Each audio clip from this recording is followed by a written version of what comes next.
Hello, it's me, Clayton, and I just got out of seeing The Dark Tower, starring Idris Elba and Matthew McConaughey, and based off the novels written by Stephen King.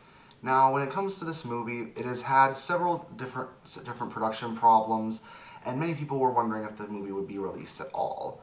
And now that it's finally out, I can say that if you're a fan of the books, you're unfortunately going to be disappointed, considering this is a fairly bog standard action movie with characters that barely get developed, a runtime that doesn't have nearly enough to establish the world that it's built in, and a lot of the Stephen King cliches you'd probably see in an episode of The Nostalgia Critic when he reviews a Stephen King movie. In fact, if he doesn't review this one, I'm going to be shocked.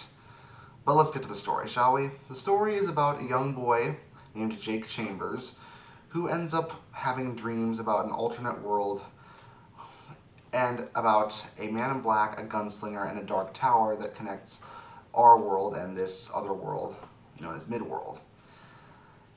It is said that if that tower falls, that an army of monsters is going to destroy the entire world.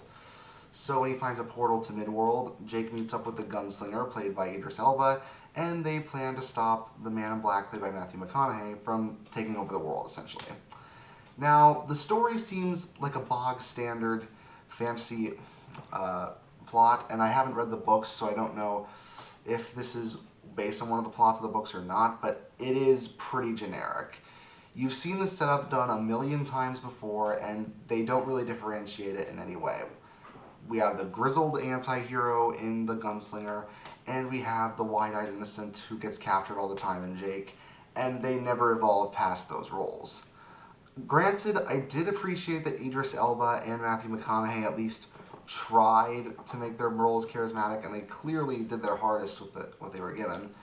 But with their generic hero and villain roles, they aren't given much to work with.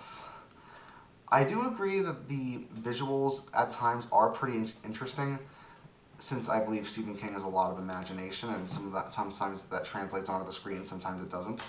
But unfortunately, the poor editing and the fact that the film never really manages to establish its setting well really hurts the film's creativity in this case. A lot of the cool moments of the film were unfortunately already shown in the trailers. It's almost like if you see the trailer of the movie, you've already seen the best parts of the film, because other parts have some humor that sometimes works, but is mostly cringeworthy, and it only really works because Idris Elba is doing the part.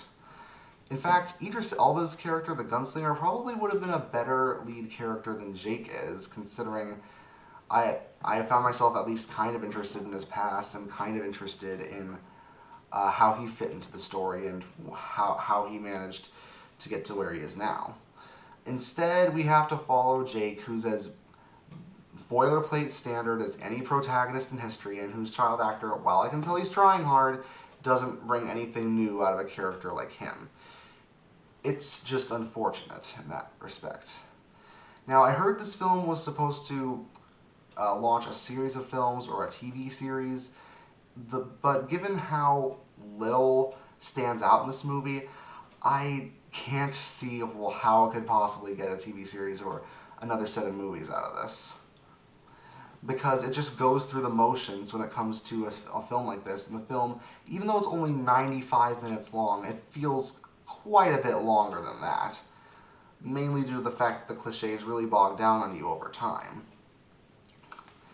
It's almost like the film is rushing from one scene to the next, not even caring about emotional investment. And therefore, I couldn't really be interested in the gunslinger, Jake, the man in black, or any of the other characters. It's unfortunate because, like I said, there are some good performances. I'll admit some of the action scenes are pretty cool, and I do think Idris Elba could work as the main character in a blockbuster movie. But it's unfortunate that this film ended up being such a generic boilerplate fantasy movie that it doesn't stand out in any way, and it comes across as average at best and lazily generic at worst. I'll give it a 4 out of 10. See you next time.